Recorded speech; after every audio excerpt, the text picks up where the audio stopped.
Karena sudah jam 10, mari kita buka bersama Bapak Ibu peserta. Assalamualaikum warahmatullahi wabarakatuh. Selamat pagi semuanya, semoga sehat selalu dimanapun Bapak Ibu peserta berada. Untuk agenda pagi ini, Sabtu pagi, maka narasumber akan membahas dan mengevaluasi tugas dari peserta yang telah dikirim melalui email yang ada pada email yang telah saya berikan di pengumuman sebelumnya. Untuk kesempatan berikutnya, saya persilahkan Pak Haryo untuk mulai membahas tentang tugas yang telah dikirim oleh peserta. Terima kasih, Pak Haryo. Oke Mas Kawan, kita langsung mulai saja. Jadi untuk catatan bagi peserta ya, sebenarnya kan kami memberikan tempat untuk 20 portal ya, tapi ternyata yang memasukkan hanya 3 gitu. Sudah nggak apa-apa. Mungkin kalau saya boleh tahu, ini saya untuk 2 proposal saya ada 2 yang terdapat pertama dari Abdul Muiz dan Khairul Yusuf. Itu yang masukin pertama siapa itu? Ada catatannya nggak? Ada Pak. Jadi saya lihat Pak Abdul Muiz sudah ada ya. Saya cek sebentar. Yang pertama kemarin itu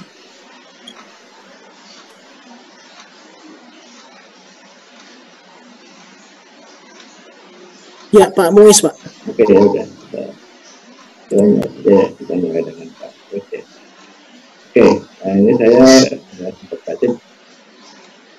Jadi pertama-tama ini ya, meskipun saya latar belakang saya fisika ya, saya tidak sedalam itu pengetahuan tentang spintronic atau meter. Jadi di sini saya boleh buat asumsi bahwa Anda sudah memang problemnya ada. Jadi ini kalau saya lihat sudah secara pandangan pertama ini baik, dalam arti sudah jelas ada latar belakang ya.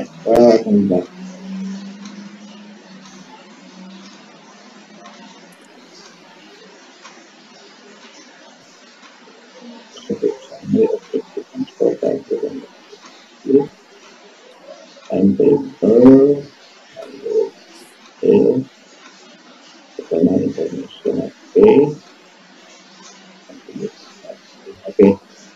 Ini mungkin saya lihat dulu sedikit eksekutif summary ya. Ini saya lihat 2 halaman ya.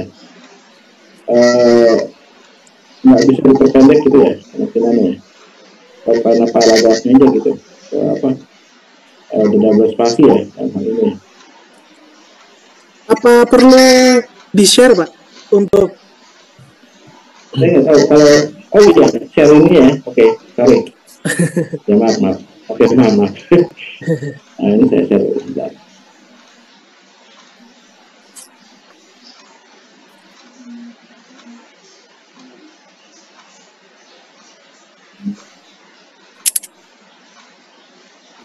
Nah, share.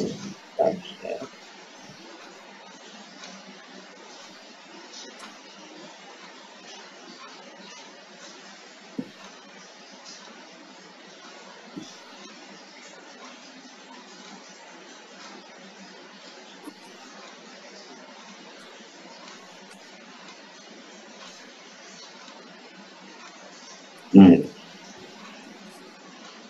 oke, bisa kelihatan? Sudah Pak. Ya. Jadi sebenarnya kalau saya sih ke sini saya nggak ada kritik yang signifikan ya, hanya sedikit panjang aja. Problem sudah dinyatakan dengan betul. Jadi sebenarnya ketika ini saya lihat di halaman 2 ini ada beberapa pertanyaan ya yang tentunya akan diharapkan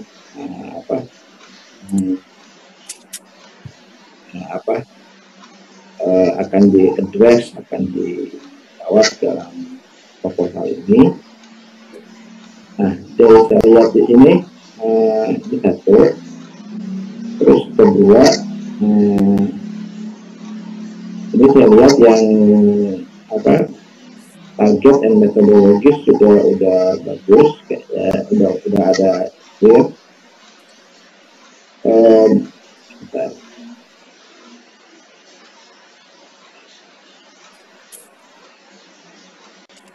Fasilitasnya juga ada, experimental partner.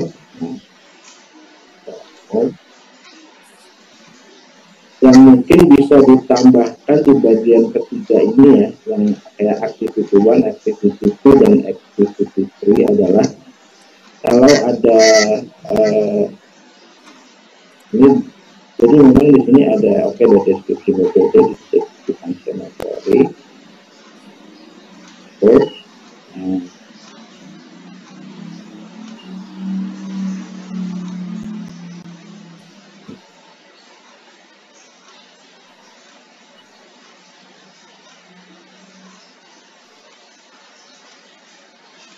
mungkin yang penting sih, karena kan saya lihat ada experimental partner ya, tapi nggak diadres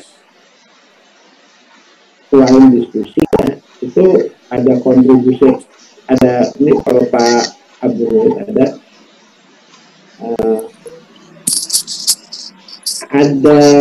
pekerjaan eksperimen nggak yang akan dilakukan? Tes bisa didengar Pak? Saya bisa dengar. Halo. Ya, saya bisa dengar. Oh iya. Ya ini ceritanya hanya exercise saja ini untuk proposal ini. Ya. Cuma kalau misalnya memang yang dituliskan ini memang ini Pak. Jadi yang dipropos ini memang pekerjaan teori saja. Hanya saja memang kita punya mitra, begitu ceritanya. Kita punya mitra, jadi memang eksperimennya itu dilakukan di sana, begitu kan? Bukan kita yang melakukan, begitu.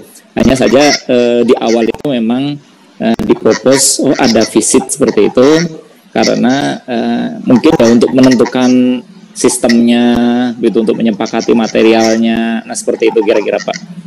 Oke. Jadi ini karena gini, karena ini saya lihat ya di timetable itu kan ada kunjungan kemana ke Singapura ya, kemudian ada visit di awal sama di akhir. Jadi begini ya, kalau saya sendiri sebagai yang memberi dana, saya kan berpikir kalau memang kunjungan ke Singapura hanya untuk diskusi, itu sebenarnya kan bisa bisa di-cut dari kegiatan yang bisa dilakukan online. Kecuali kalau memang kunjungannya memang Anda katakan juga turun ke lab gitu. Jadi kalau Anda turun ya.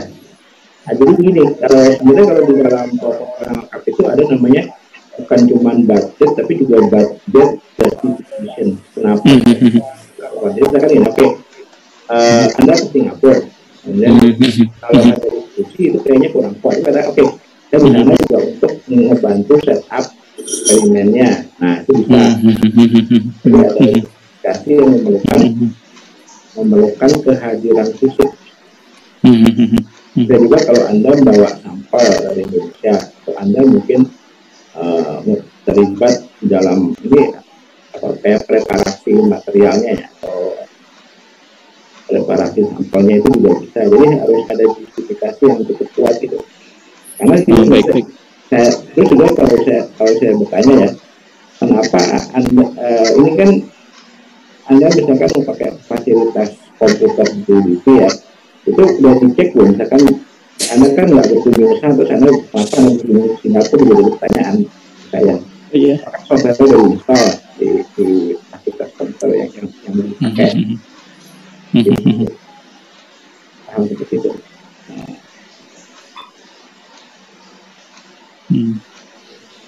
Kalau CV memang itu bukan style ya. Kalau yang Jauh sempat bagi kan yang CV NSF itu? CV NSF ya? belum sempat ya. Oh ya, oke. Apa? Kalau coba saya share ya CV NSF ya, kalau itu. Bentar dulu saya stop dulu kalau itu yang share ini. Untuk kita ada waktu di sini ya. Bentar.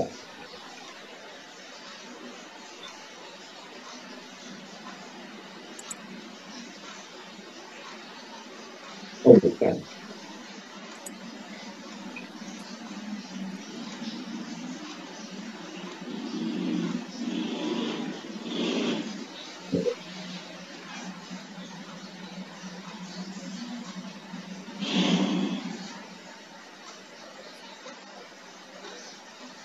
ini contoh CV NSF ini.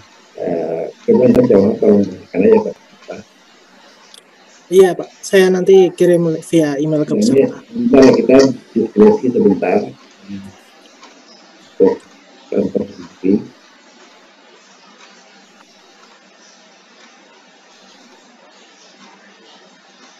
Nah ini benar-benar contoh CV ini orangnya emang ada ini buat hal ini. Jadi addressnya memang hanya alamat kantor, ya.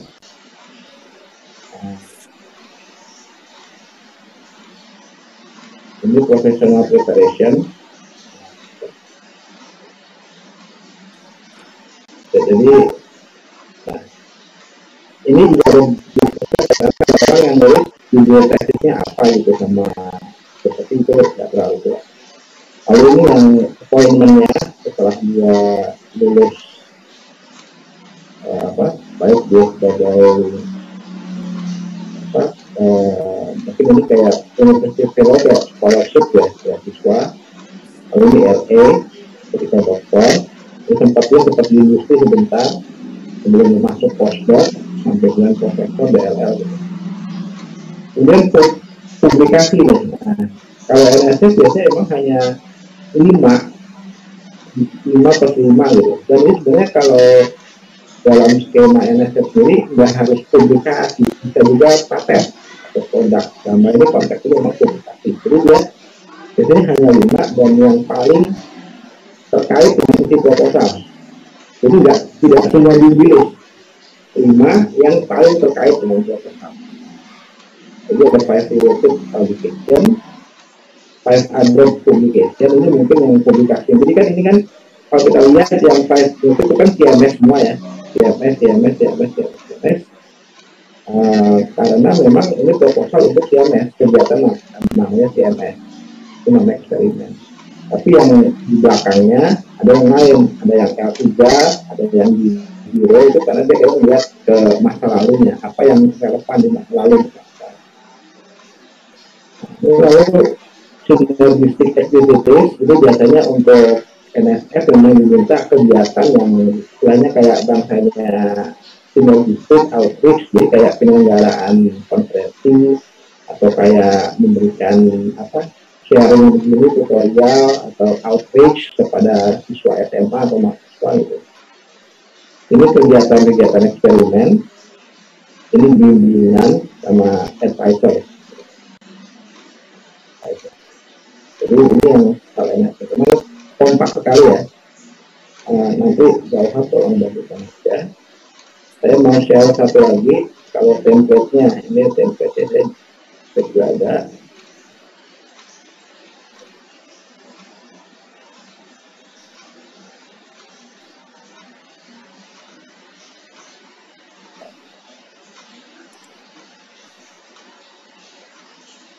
Ini template-nya. Itu dulu first millionaire last department institution. Terus professional preparation, termasuk postdoc. Appointment in reverse chronological order. Nah ini nih produk. Nah ini.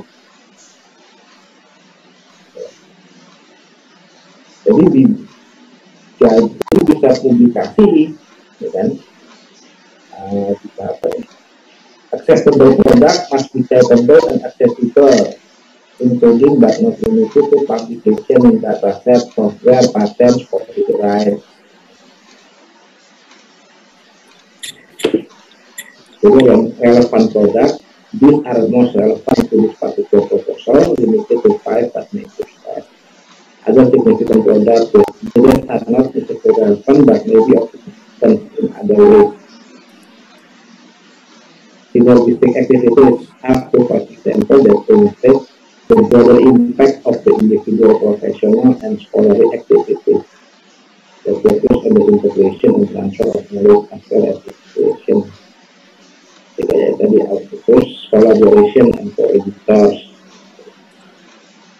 Kemudian advisor, postdoc. Nah ini kalau ini beda, ini kan kalau ini pembimbingnya si penulis proposal. Nah, kalau ini mahasiswa dan postdoc yang dibimbing oleh si penulis proposal. Udah ini aja. Ini kalau ini nggak apa-apa ya, saya taruh di chat deh. Ini soalnya ini apa?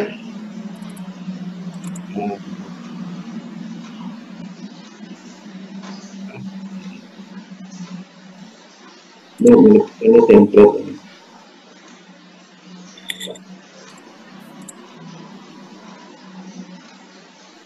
Nggak bisa attach ya.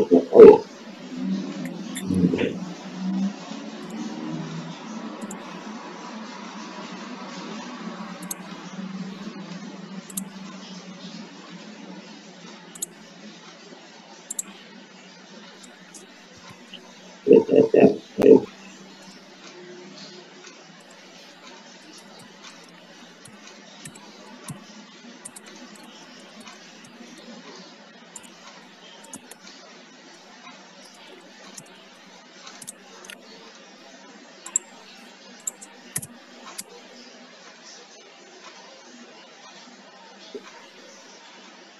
Yang kok sama sih penonton hal ini hal yang sama 14.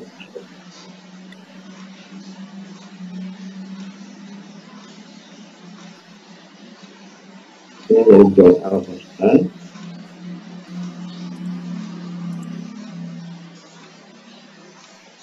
Ini dari template. Jadi ini template-nya ada tulisan NSF/PEER, sebenarnya sama kayak NSF sih. PEER itu cuma program dari NSF yang khusus untuk kemitraan antara luar Amerika dengan Amerika. Tapi formatnya sama. Jadi itu template ini terakhir yang luar bisa dipakai. Oke, jadi kita udah sampai ke sana. Berarti kita balik ke proposal lagi ya. Oke.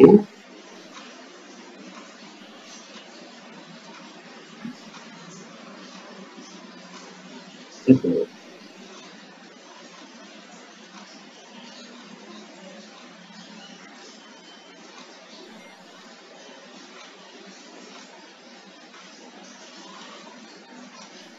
Jadi paling kalau gitu koleksinya yang ini untuk publikasi yang relevan saja dan sebenarnya cuma saya cek ya. Oke.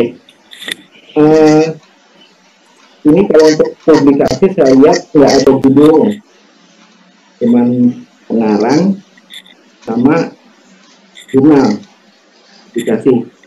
Jadi orang tidak bisa mengerti kontribusi Anda, kontribusi apa nulis itu apa, cuma lihat nama sama judul. Kalau ada judul publikasinya, orang tahu oh dia ini gitu loh kontribusinya, reportnya ini gitu. Ini kan cuma drag gini aja langsung gitu kan. Jadi ada gunanya juga kalau membatasi pada hanya yang paling signifikan dan dengan judul publikasinya, bukan cuma apa terus volume halaman gitu. Kalau sih saya nggak komentar ya tentang yang itu ya. Jadi gimana, ada pertanyaan? Maaf menambahkan Pak Rio. Ya. Enggak, kalau saya lihat sih model referensi ini memang berbeda-beda ya. Ya. Sepertinya kalau lihat ini model referensi yang biasanya di AIP atau IOP kalau nggak salah seperti itu sih. Cuman memang saran saya kalau misalkan untuk research proposal ya sebisa mungkin selengkap mungkin ya ada judulnya ya. Kalau ngelihat yang format seperti ini sih format seperti untuk publikasi di AIP atau IOP, koreksi mungkin kalau saya salah. Jadi memang memang berbeda-beda ya kalau terkait dengan publikasi format publikasi ya. Saya cuma kalau saya membaca proposal kan saya pengen tahu orang yang kontribusinya apa. Jadi kalau nggak ada judul dia akan lebih susah untuk mencari informasi itu.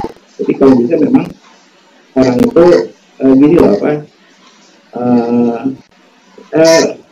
jauhan bagikan itu kan yang apa yang dari Laura Green itu kan apa?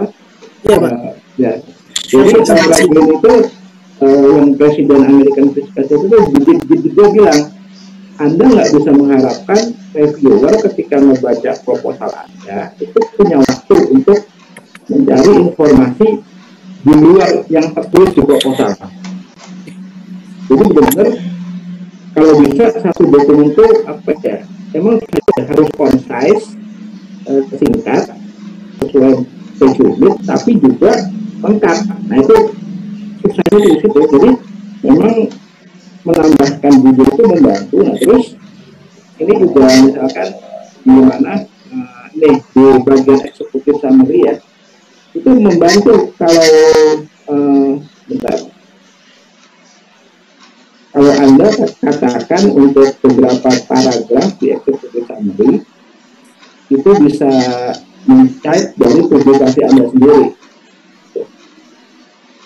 Bukan kayak ini ya, bukan kayak paper. Coba saya cek kalau bisa satu proposal contoh yang saya punya.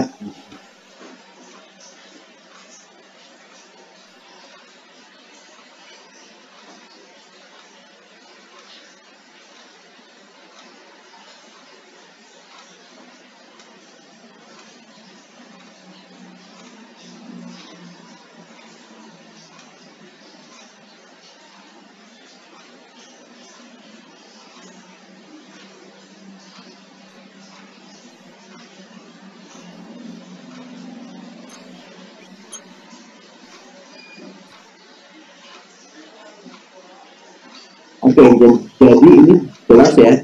Ini kalau di satu contoh proposal yang saya punya, saya nggak bisa share ini, karena ini saya nggak berizin. Ya, tapi saya bisa tunjukin misalkan. Saya coba ini yang agak lebih full ya.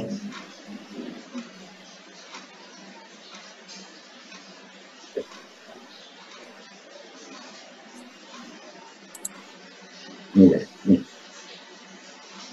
Kalau ini memang proposal beneran nih. Ini jadi dari ini orangnya George Alverson, salah satu OPI-nya. Nah,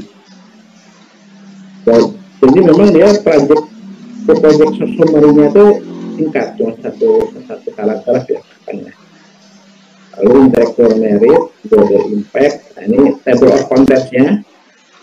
Project summary, table of content 1 halaman. Project description, references. Nah, jadi ada references yang dicite dalam proposal, ada yang di dalam biographical sketch ya, memang berbeda gitu.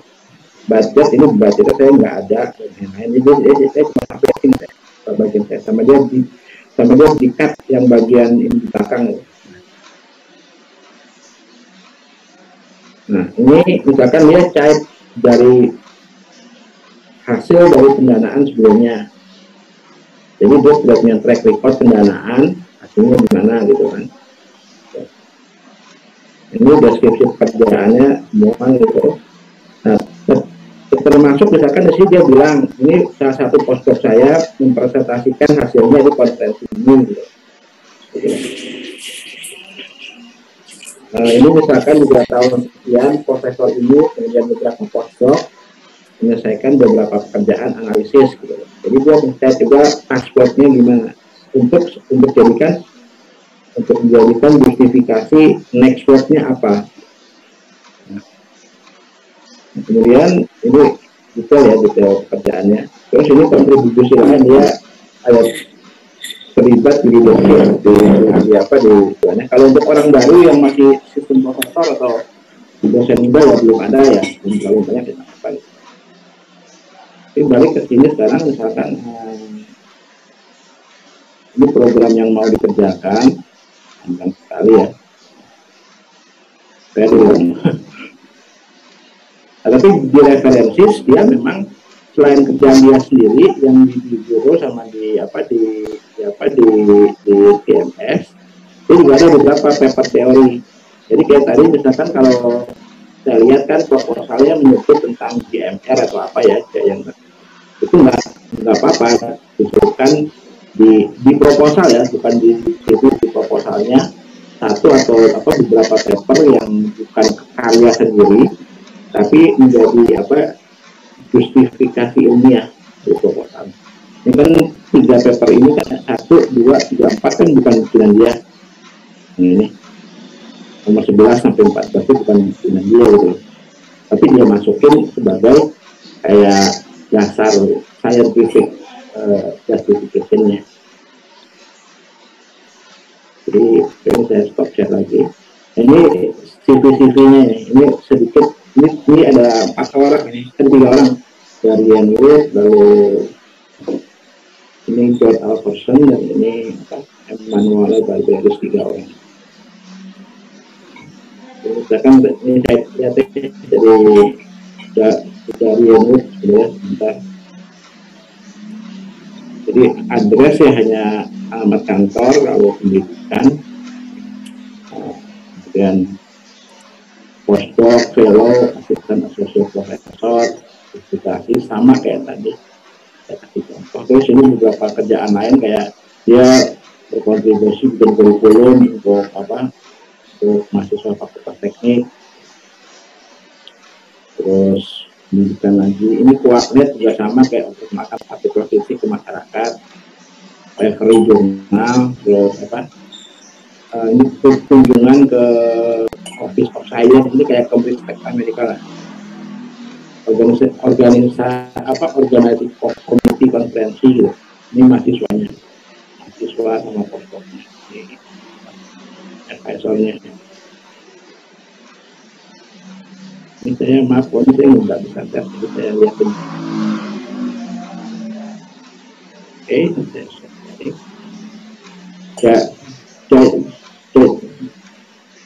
Jadi balik ke proposal Mas Abdul ya.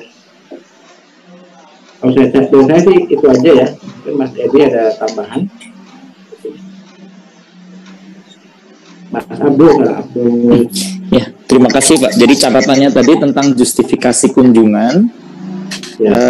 Kemudian tentang ini ya, tentang di recent publication itu ya. Ya. Jadi memang ada 2 tempat ya di mana ada kita mencantumkan publikasi ya, sama di TV kita gitu. Jadi kalau di situ sebaiknya difokuskan ke publikasi yang terkait sama programnya. Dan itu ada apa tadi, ada video publikasi. Kalau misalnya Pak Abdul ini udah papernya sesuai dengan proposal. Nah, apa dia berarti? Ya, baik, terima kasih Pak.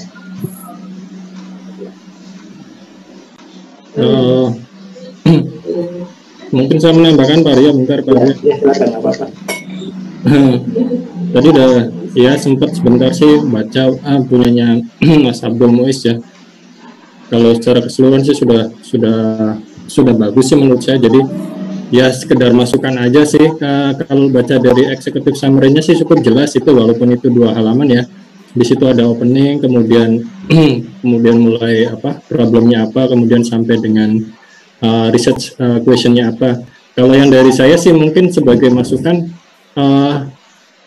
terkait dengan target dan metodologisnya. Jadi di sini walaupun ini sepertinya lebih ke teori ya Mas Abdul ya. Betul. Teori menurut saya sih lebih kalau bisa diperjelas. Jadi kan activity 1, activity 2 sampai activity 3 itu maksudnya misalkan untuk activity 1 itu dia research penunjangnya apa, apakah perlu eksperimen, kemudian apakah perlu apakah itu perlu software atau segala macam. Kalau bisa ditambahkan itulah. Dan kalau bisa sih ada satu frase yang menunjukkan activity itu apa, itu kata kerja apa gitu kan. Jadi lebih memperjelas daripada satu kalimat lengkap. Sebagai activity 1 nanti kita lihatnya bingung nih, ini proses apa sih activity 1 itu, kegiatan apa sih activity 1 itu. Kalau bisa ada satu frase yang menggambarkan sebagai activity 1, kemudian di situ ada yang research yang diperlukan itu apa gitu, apakah eksperimen atau perlu analisa, kemudian analisa itu perlu software penunjang mungkin perlu ditambahkan gitu ya. Kemudian selanjutnya kalau saya lihat terkait dengan timetable ini memang kalau menurut saya memang akan lebih jelas kalau dibuat dalam tabel. Kemudian atau Gantt chart ya. Kemudian instead of menyebutkan misalkan November nih 2021 di situ ditulis activity 1. Nanti reviewer akan berpikir lagi nih activity 1 itu apa. Jadi dia scroll lagi ke atas gitu. Kalau bisa ya mempermudah reviewer dengan langsung menyebutkan activity 1 itu apa itu, Bang. Makanya di activity 1 itu misalkan dibuat dalam satu frase kegiatan apa gitu yang singkat gitu. Jadi nggak hanya sekedar dengan keterangan activity 1 itu, nanti itu activity 1 apa, nanti lihat ke atas lagi. Itu kemudian research budget ini kalau dilihat untuk ini kan untuk jangka waktu 6 bulan ya berarti ya. Mungkin karena ini nature-nya nggak lama di itu ya, nggak lama di Singapura gitu ya, Mas Abdul ya. Di sini kan kalau lihat kan hanya 2.260 ya untuk research budgetnya. Jadi nggak ada semacam kayak living allowance-nya yang selama di sana itu nggak diperhitungkan ya. Nggak, ini pertanyaan aja sih kalau terkait dengan proposal budget karena relatif kecil kalau menurut saya.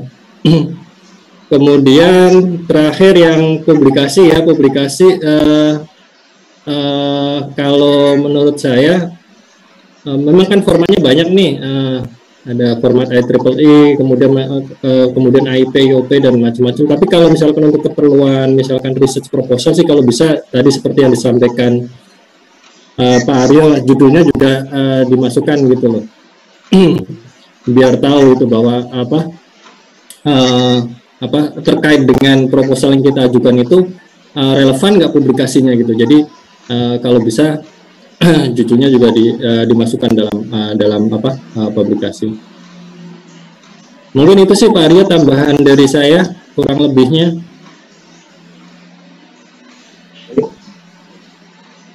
Ini yang kita bisa pindah yang kedua ya, atau Mas Abdul ada pertanyaan lagi? Mas Abdul Aziz ada pertanyaan lagi atau Bapak Ibu peserta yang lain ada pertanyaan? Iya. Terima kasih banyak. Terima kasih banyak tambahannya Pak Edi. Terima kasih banyak catatan-catatannya. Yang lain mungkin kalau ada yang ditanyakan silakan juga.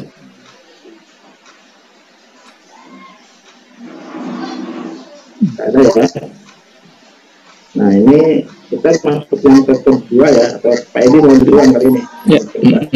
Terus ini. Terima kasih sebelumnya Pak Haryo, Pak Edi. Silakan Pak Haryo dulu Pak. Ya udah, ini yang saya yang lagi soalnya. Ya udah. Ini coba saya ya. Ini dari Pak KRW ya, apa? KRW itu ya. Iya.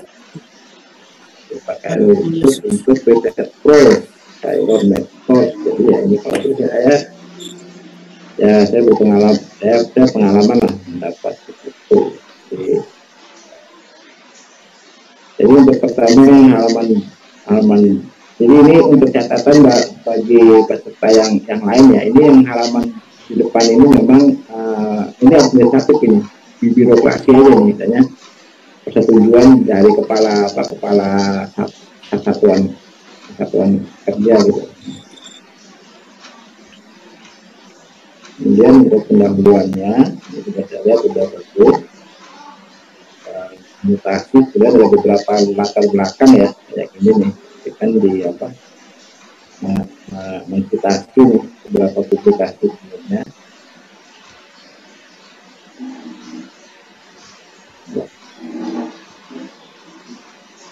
Wah ini pakai CRISPR ini, teknologi genetik ya ketika tinggi yang juga dipakai buat penelitian vaksin COVID dan lain-lain.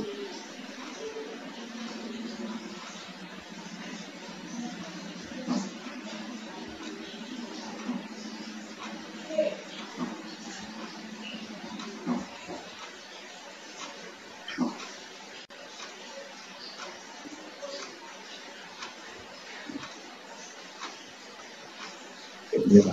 air.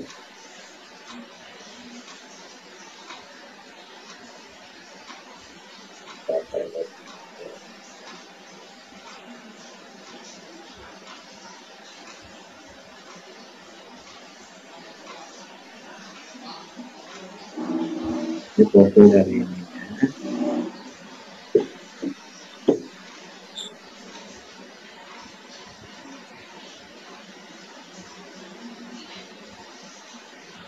Pakai genetik ya.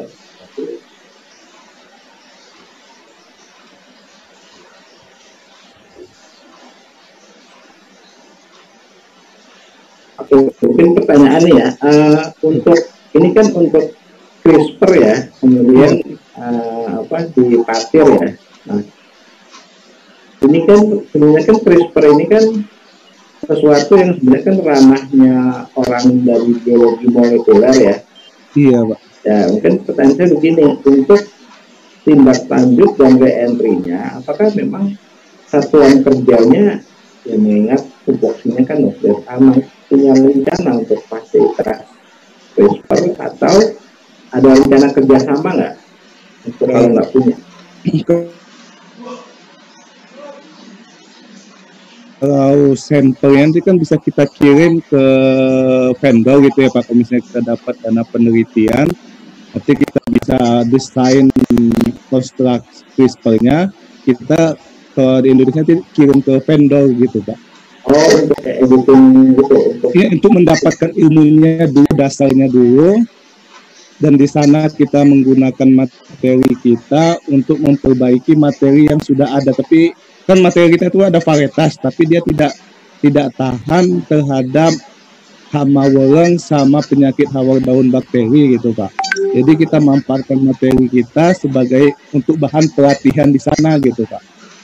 Nanti ke depannya kalau kita menggunakan CRISPR di Indonesia, kita hanya memanfaatkan vendor, kita rancang konstruk CRISPR-nya, sgRNA-nya, nanti kita kerjakan di Indonesia bioinformatiknya Pak.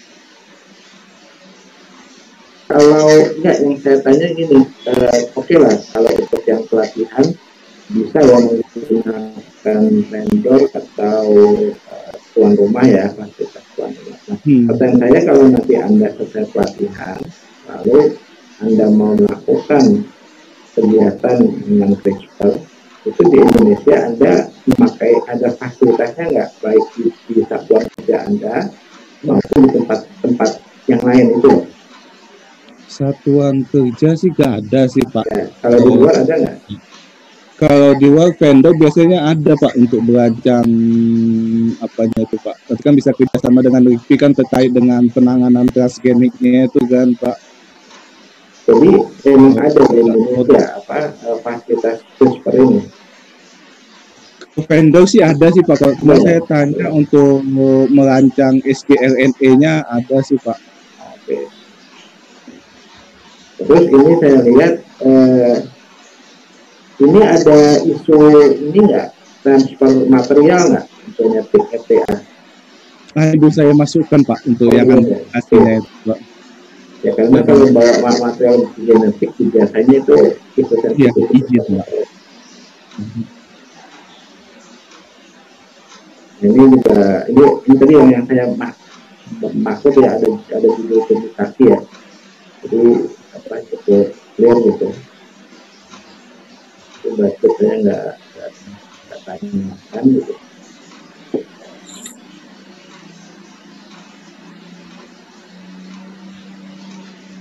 Nah, ini mungkin saya harus tanya nih Pak, ini tiket Jakarta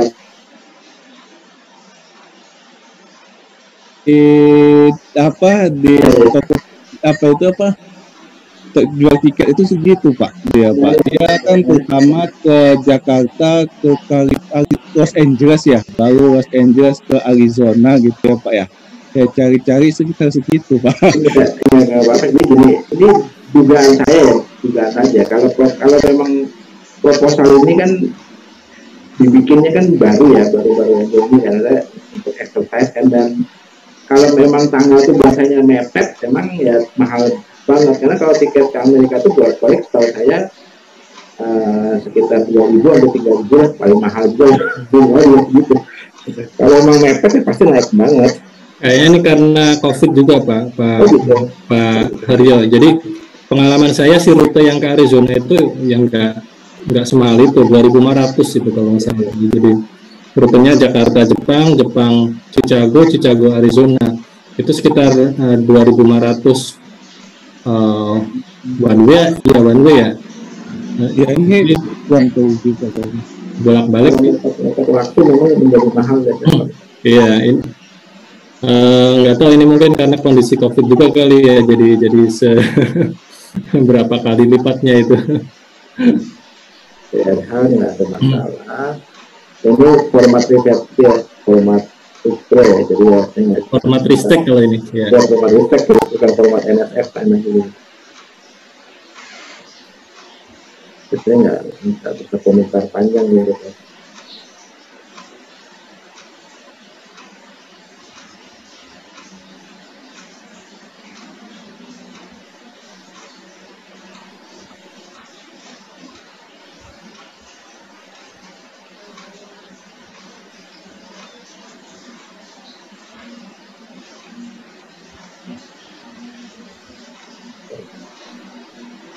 Tapi kalau dari saya sih cukup itu aja. Dari Pak Edi ada komentar nggak dari Pak Edi? Nggak ada sih Pak. Paling tadi juga sih concernnya kalau misalkan perlu bawa spesimen atau apa ke sana, ada perizinannya lagi, itu yang perlu dipastikan sih. Karena kan beda-beda ya nature-nya ya, risetnya di sini ya kalau dilihat. Nah ini kalau agak cukup sensitif kalau bawa spesimen ke luar kan.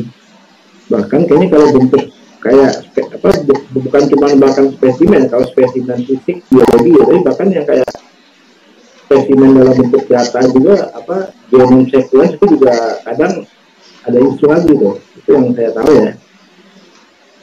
Iya, tapi itu kan nggak ada fisiknya kan. Kalau ini kan ada fisiknya gitu, beda lagi ceritanya. Kalau benih kan kita biasanya kan ke Kementerian Pertanian izin untuk keluar benih ya Pak ya. Habis itu nanti bawa barang ke Indonesia pun nanti ada izin juga di Kementan. Iya, tapi juga masuk Amerika perlu izin. Iya, ada screeningnya juga. Nah, ada itu. Saya dulu bawa apa tuh? Kayaknya tercek kalau masalah kertek mentah di kita di bandara sudah bisa masuk.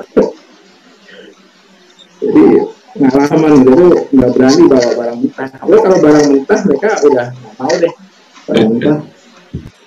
Kalau barang jadi masih mau barang jadi kayak bumbu gitu ada orang kayak gitu. Tapi kalau barang mentah, barang mentah. Jadi harus dipikirkan juga gimana itu. Itu aja sih paling.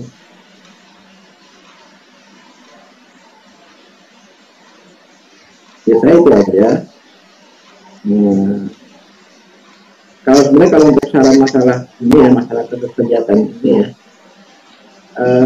mungkin bisa sih dilakukan dikatakan di tempat yang lebih dekat kayak di Singapura atau di RRI misalkan di Costa Nasional di Filipina. Iya, ini International Rights Research Institute. Itu menurut justifikasi ya. Kalau di IRI yang nggak ada CRISPR ya nggak bisa. Kalau di sini kan dia punya database padi untuk merancang sgRNA-nya dia paling update gitu Pak. Oh gitu. Untuk padi dia update dia itunya. AGI itu berarti pemerintah AS untuk JHP.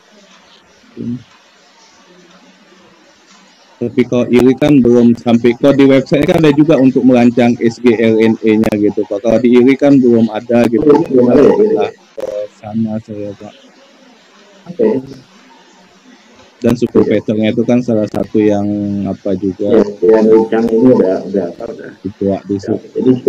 Jadi cukup Pak. Oke. Itu ya. Ya Pak, terima kasih Pak. Jadi gimana mau yang ketiga? Dari Pak Isa Ansori. Lanjut aja Pak Aryo, saya menambahkan. Cuman 3 doang.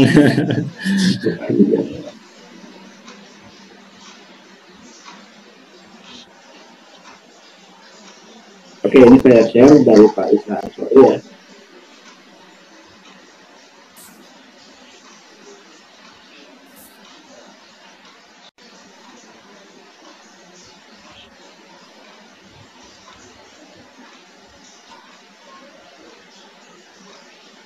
Kalau ini saya lihat memang udah ini kalau di Bandung yang tadi proposal Pak Abdul Mulus ya, ini yang untuk kegiatannya lebih digital ini dapatnya.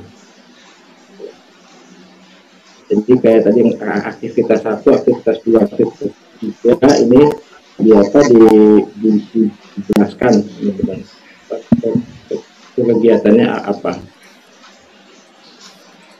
Kemudian juga ini Gantt chart-nya ada, proposalnya juga bagus saya lihat. Jadi ada deskripsi yang mau dibeli atau di purchase gitu, atau sewa, budget, juga bagus di referensinya. Referensinya bagus ini. Ada videonya juga dan nggak terlalu panjang. Ini ala ristek jadi agak aneh tadi di depannya kayak ala NSF ya, di depannya tapi belakangnya ala ristek di belakangnya gitu. Jadi agak-agak nyambung. Karena apa, tinggal menyesuaikan template yang sudah punya. Oh iya, nggak apa-apa itu. Nanti bisa kalau salah bagus gitu kalau saya lihat. Layak lah. Bentar, coba saya cek. Cuman mungkin ini kalau saya cuma bilang nih, apa yakin bisa dapat paten dalam mingguan gitu? Itu aja. Oh, mungkin statusnya submitted aja kali ya. Enggak, Pak, bukan kan ada publikasi, tapi ada paten gitu. Kalau yang mungkin patennya bukan sampai paten yang terpublikasi ya, gimana ya, maksudnya yang Daftar ya? daftar ya, mungkin ya daftar paten gitu, karena proses paten juga bisa jadi lama Pak. Ya, saya bisa tahu kenapa nulis begini, karena kalau buat pemistek biasa emang kadang-kadang kan ya tahu juga pemistek kan. Iya. Paten atau apa, kalau publikasi 3 bulan 6 bulan untuk beberapa topik masih mungkin, tapi kalau paten itu completely different beast gitu, itu barang yang berbeda gitu. Ya, Pak Aryo menambahkan, Pak Aryo ini kalau terkait dengan output ini ya, kalau di websitenya apa Ristek ya, yang apa Simplitas itu jadi di situ kita dikasih banyak sekali opsi mau outputnya apa, kemudian dia prosesnya seperti apa. Jadi kalau misalkan milih paten aja juga ini masih ada pilihannya banyak tuh, apakah draft, kemudian apa terdaftar atau tersertifikasi, itu paten. Kemudian kalau untuk publikasi seperti ini juga ada masih ada pilihannya tuh, apakah masih draft, apakah submitted, apakah accepted, paling tinggi publish gitu. Jadi mungkin ya perlu diperjelas juga sih kalau seperti iya, kalau untuk Ristek ya. Jadi perlu diperjelas juga ini status satu itu apakah publish, apakah accepted, submitted atau apa. Kalau pengen aman ya submitted mungkin ya. Ya kalau mau jual ke Risteknya gitu. Tapi kalau nilai jual ya kita harus berani, kalau misalkan mau itu ya paling nggak accepted lah kalau misalkan untuk publikasi ya. Tapi kalau untuk paten ya saya kira terdaftar ya. Kalau granted ya nunggu berapa purnama itu baru. Nah ini ntar Pak Handoko jadi kepala BRIN gimana nih? Berubah semua kali ini. Berubah semua itu. Iya bisa aja opsinya cuman accepted atau publish, nggak ada istilah submitted. Iya. Submitted itu kalau di reject ya berarti 0 dong keluarannya. Iya.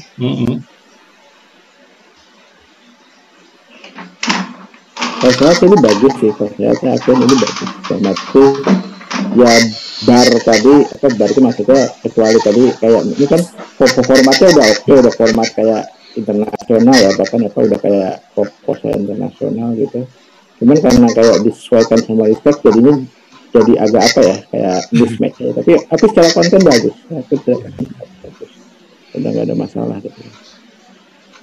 Itu tadi ada travel expense tapi di bawahnya publikasi jurnal ya kalau nggak salah ya. Oh iya. Ini buat bayar open access ini ya, ya masih saya. Iya.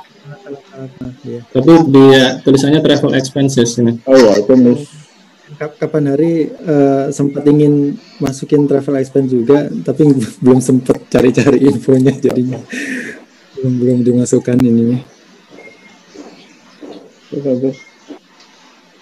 bagus ya. Saya kira ini bagus ini bagus. Dan lewat track record grant kan ya, Anda juga bisa dapat grant yang lain. Jadi saya pribadi sih saya senang ya melihat ada yang masukin proposal gini, apa peneliti muda kita bisa lebih kompeten, lebih baik daripada kita dulu ya, Pak Edi. Betul.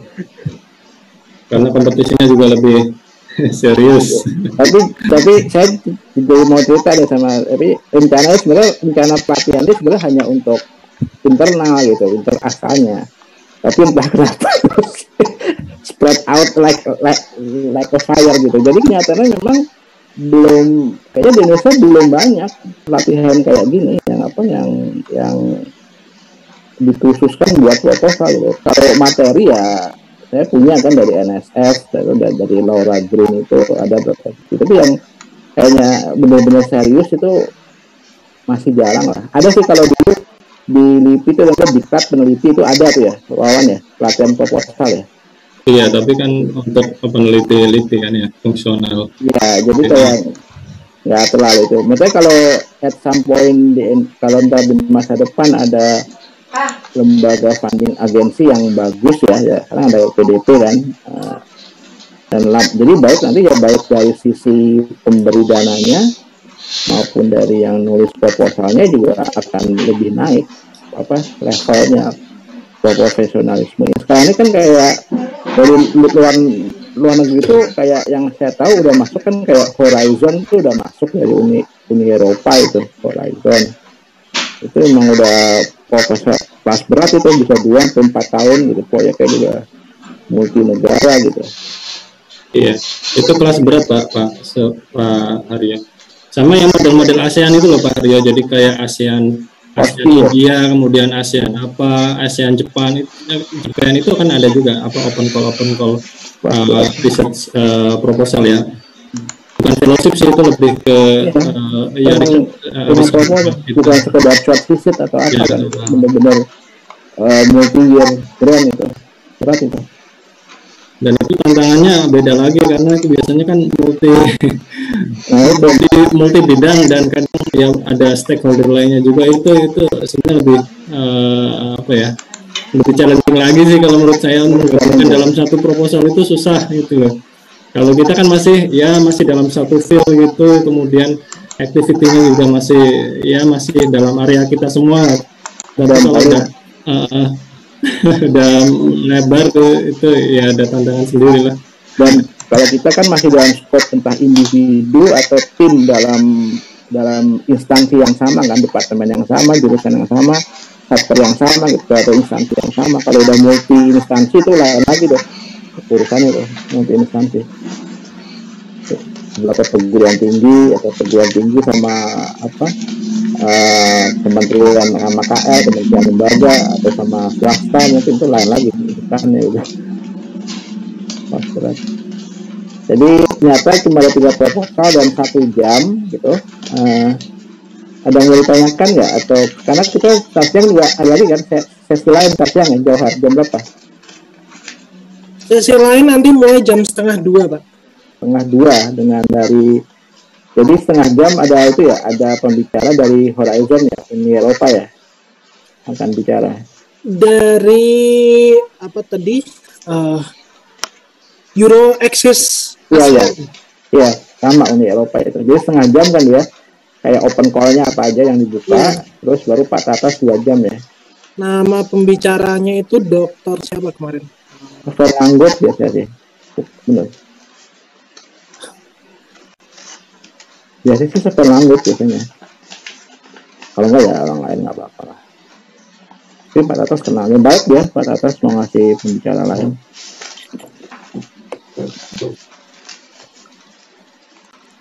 Susan, Dokter Susan. Susan apa? Susan. Nggak tahu. Susan. Pak Tatas bilangnya cuma Dokter Susan. Oke, Susan 2NS bukan nggak? Bukan Susan 2NS.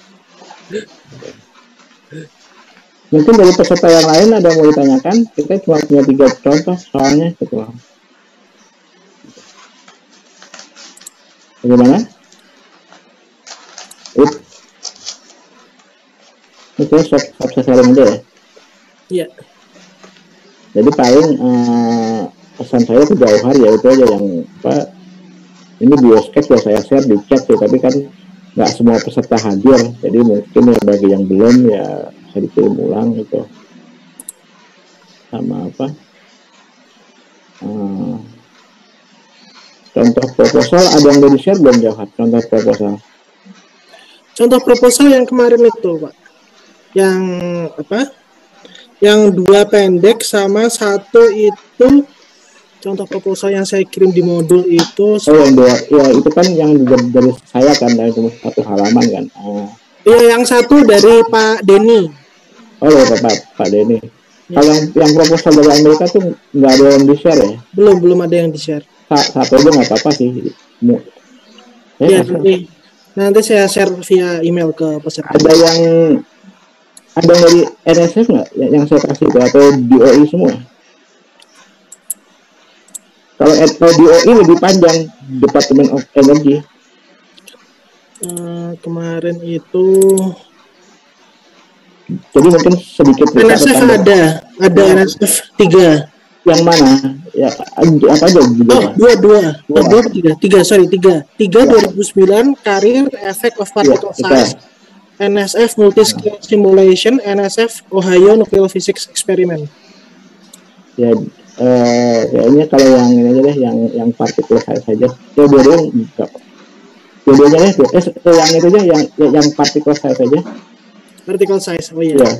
Coba kalau yang satu lagi itu juga sama, saya dapat izin buat dia kasih ke saya, tapi saya nggak dapat izin buat cobain. Kalau ini memang pabrik ini, kalau yang particle size ini. Iya.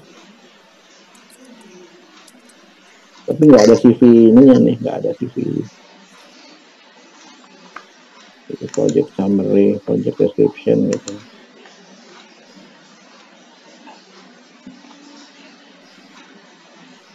Kalau ya itu buat DOI sih. Ada yang ini nggak? NSF yang photovoltaics. Photovoltaic, ya ada. Multi-scale simulation of thin film photovoltaic. Yang itu aja. Tadi yang photovoltaic sama yang particle size ya, dua aja. Itu kalau saya nemu di web Pak, jadi saya anggap itu publik. Nah, itu. Kalau yang dua itu terlalu panjang soalnya 40 halaman gitu. Publik juga tuh sih. Ada budgetnya segala macam. Panjang itu.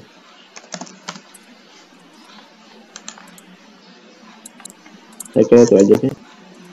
Lagi mau tanyain, kalau enggak saya sampai sini aja, nanti siang kita ketemu lagi ya, jam 1:30 ya. Ya, untuk yang sesi dari mana? Dari Euro Access sama dari Pak Tatas. Baik, makasih semuanya. Jauhar saya kembalikan. Ya, terima kasih Pak Haryo, terima kasih Pak Edi atas komentarnya untuk tugas-tugas peserta. Mohon untuk Bapak Ibu peserta mengisi daftar hadir yang ada pada chat yang telah saya tulis sebagai bukti kegiatan ini telah berlangsung. Terima kasih untuk semuanya. Sampai bergabung nanti jam 1:30 di sesi pelatihan proposal dana riset jangka panjang. Wassalamualaikum warahmatullahi wabarakatuh. Waalaikumsalam warahmatullahi wabarakatuh.